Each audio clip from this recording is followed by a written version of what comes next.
Well, hello. Today is Saturday, December 2nd, and it's time for our weekly meeting highlights. And we're going to talk today about planning for the holidays. And it's just not that far away. Today's the 2nd, so we've only got 23 more days. It's just a little bit more than 3 weeks to go. And we have to plan. We have to know what we're going to do for the holidays. I've got my plan. Do you have yours? So anyway, I'll start off with the good news is I did have a loss, not a huge loss, but my goal for between Christmas or Thanksgiving and New Year's is not to have a gain. So if I have a small loss, I'm going to accept it. If I stay the same, I'm going to be happy with that. That being said, I lost 0.4, so my total weight loss is 53.4, and I'm down to 250.8. I'm so close to the 40s. I just have to lose less than a pound, 0.9 this week. And I'm not going to go crazy on the weekend this weekend, and I'm going to really give it my all because I want to lose at least a pound so I can be into the 40s. That's my goal. But I'm going to plan for the holidays. We all have to plan. It comes every year. We know it's going to come every year, but we have to make good choices. So we start off with the quote that she gave us, which is a quote I've used in the past, is if you fail to plan, you plan to fail. And it's as simple as that. So let's go over the book first, because you know what? Sometimes I get talking and I forget about the book. And the book was pretty interesting this week. And she did say that tomorrow starts the new plan, but they're not going to talk about it till next Saturday. I plan on going on Monday night to the meeting because I'm kind of curious. I want to see what's going on. But anyway, it tells you to plan for the holidays, get ready for the season. Family time, parties, good cheer, and more. You can count on all these things happening. Everybody knows they come every year.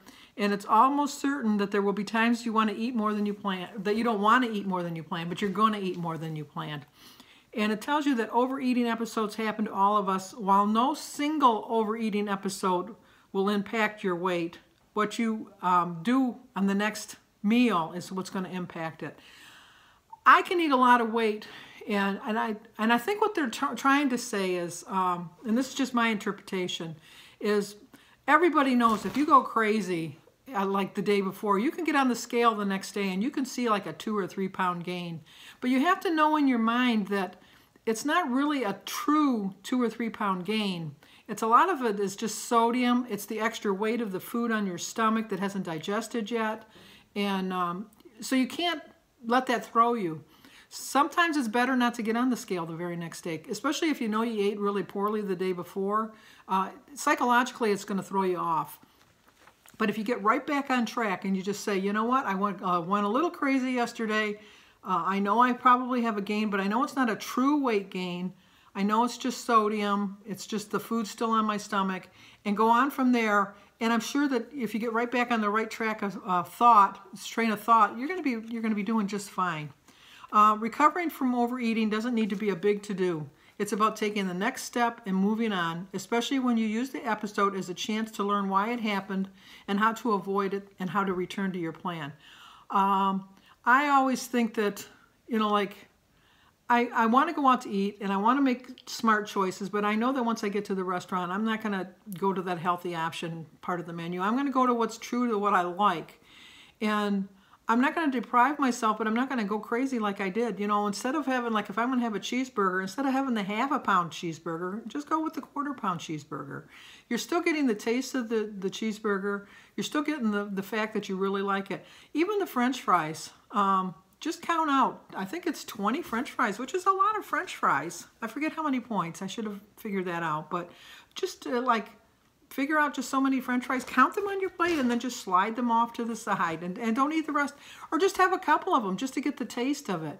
And don't deprive yourself, because once you deprive yourself, then you feel like, oh, I'm never going to stay on this plan. I got to get off of it. This is not working. No, I go out to eat a lot. But I get right back on track. I just figured this is the one meal. I'm gonna eat it. I'm going out to eat tonight. I'm going with Bertie. We're going to a play.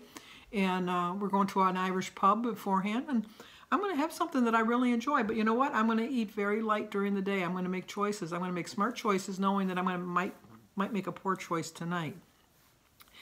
What you think determines what you do. After you've overdone it, you can quickly pivot to what's my next step to get back on track. You're more likely to dodge an overeating situation next time around if you know where you went wrong the first time. So this is giving you some clues on what you can do to manage your holiday events. Number one, which is so true, and I do it all the time, recover quickly. Track what you ate. To fight the instinct to hide it and pretend like it really didn't happen. I won't mention names, but somebody that I followed had a 70-point day. You know what? She tracked it, she moved on, and she was doing well the rest of the week. You just have to own it. Don't, who are you hiding it from? You can hide food. I pride myself in that I show you what I eat. I don't show you on Sundays, and maybe that's what I need to do because I go crazy on Sundays. But I show you what I eat, and if I go over, I go over. And I really do think the reason I don't have a really big loss during every week is because I go so crazy on Sunday. And I'm playing recovery for the rest of the week. And that's not the way to do it. I know I've recognized what my problem is, but now I have to fix it. And that's what you have to do. You have to realize where your demons lie. And my demon lies on overeating on Sundays. You want to plan your next meal. Okay, I knew that I was going to, I had those pecan pancakes. Well, if you don't watch my daily vlog, I had pecan pancakes and sausage the other morning. It was so good. But I knew that I had to plan for the rest of the day because I used all my points in the morning. And so I ate very lightly the rest of the day. I ate a lot of fruit. I ate a lot of vegetables. I think I had an egg. And I really wasn't that much over because with Weight Watchers, you can be 3 points under and 7 points over. So even with that, I still stayed within my healthy zone, which I meant to ask because I don't really know how to work that blue dot zone. I have to figure out how to work that. Get rid of foods you are likely to overeat. Give the cookie swap leftovers to your neighbor. Throw out the 4-day-old lasagna. Remove it from your environment. Who has lasagna for 4 days? That one's gone the next day in my house. It's just, we don't keep it that long. But well, I don't belong to a cookie exchange because I'm not really a baker. I think I'm a pretty good cook, but I don't really like to bake that much. I'll bake a cake and brownies, and that's about it. I make terrible biscuits. I'm terrible. You ask my son-in-law Aaron if the biscuits come out right, and then he says, okay, because I just can't manage it. I don't know what the deal is. So Birdie makes the best Christmas cookies. And they're only cookies you get once a year because she doesn't make them all year round. She only makes them at Christmas time. So when she gives me a platter of cookies, I figure out which cookies I like the best. And I'll have like 1 or 2 cookies right then. And then I'll put them in little snack baggies of 2 cookies in each one. And I'll freeze them. And so then every once in a while through the year, when I want a cookie, I'll just go in the freezer and I'll take a cookie out. I should tell you that I've never done this in the past. This is my plan for this year. I'm making a plan for this year, and that's my plan.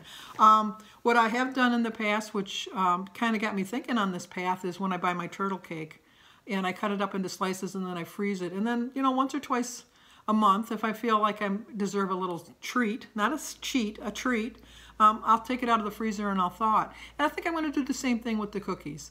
I've told you I'm not a big fan of store-bought cookies, but a homemade cookie, I'm a sucker for. I could sit down and eat the whole platter.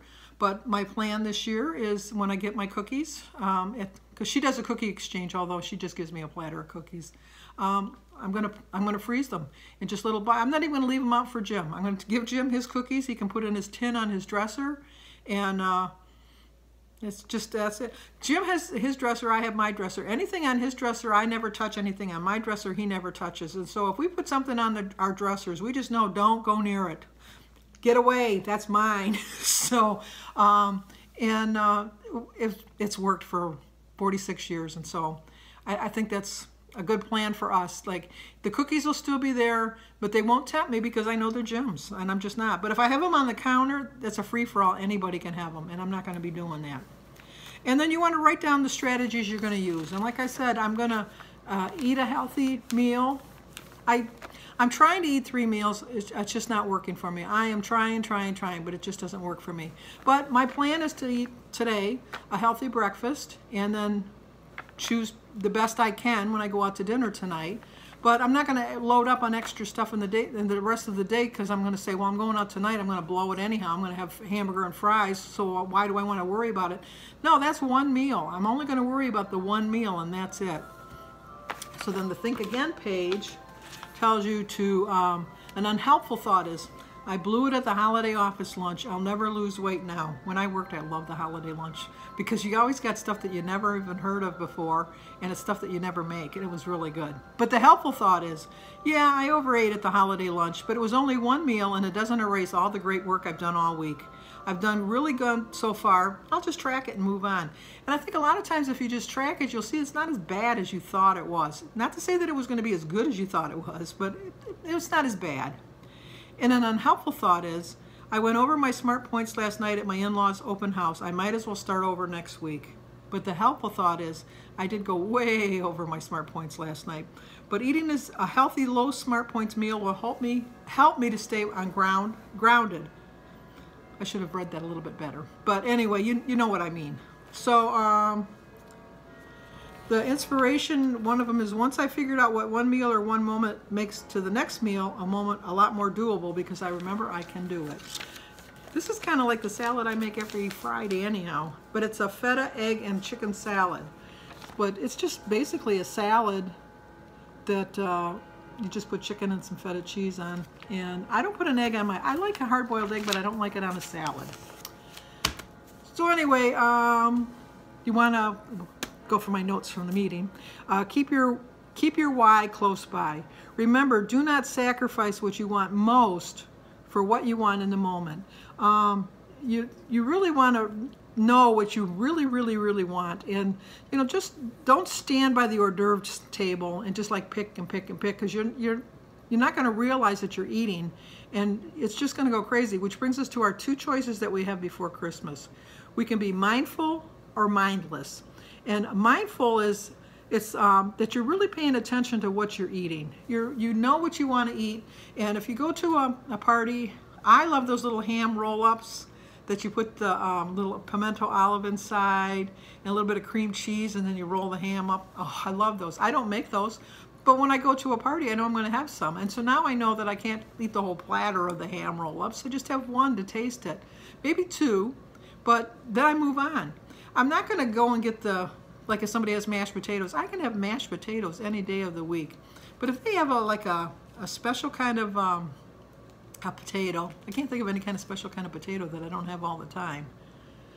So that's really a bad example. But my point is that, why would you have a mashed potato like if you want to have like a ravioli? I like ravioli, but I don't make ravioli. So I'm thinking, do I really want to have mashed potatoes and a ravioli, or am I just going to have the ravioli? I'm going to just pick just the ravioli. Mindless eating is consuming food just because you're distracted. You want it to have comfort for you, and you're going to binge, and you don't want to do that. And you're eating it, and you're not even hungry. It's just mindless eating. You're just eating whatever, not paying attention to what you're doing. So you want to make small changes, because even a small change will make a big difference.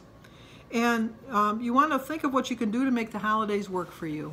And the first thing is portion control. Don't deprive yourself of something. If you want something that's special on the table, eat it, but only eat one. Don't go and eat the whole platter. Just take a couple things. Eat smaller portions and eat less often. It's just, well, that doesn't make sense. But you should eat smaller portions. And then when you're eating, try not to eat so often. That's what I meant. And party tricks is don't go hungry. Don't starve yourself before you go to a party. And when you go crazy and eat too much stuff that you don't really want, then your body's going to crave sugar, fats, and carbs, which is going to lead you down the wrong path. And only eat when you're hungry. A lot of times you're just thirsty. You just want to take some water instead of trying to reach for that candy bar or something. And if you're going to go shopping, which everybody's going to be doing between now and Christmas, plan to bring some healthy snacks with you. Bring an apple, bring a bag of nuts, bring some fruit. Bring something in a little baggie, and always drink a lot of water. And don't lose track of what you want to do. You want to plan for the holidays. You want to make sure that you're tracking everything that you put in your mouth. And just remember, you can't out-train a bad diet. You can't exercise and think that just because you exercise that you can eat whatever you want. It's a combination. They go hand in hand. So you want to do that together. So plan for the holidays, and we'll have a good Christmas this year. So I'll see you guys next week.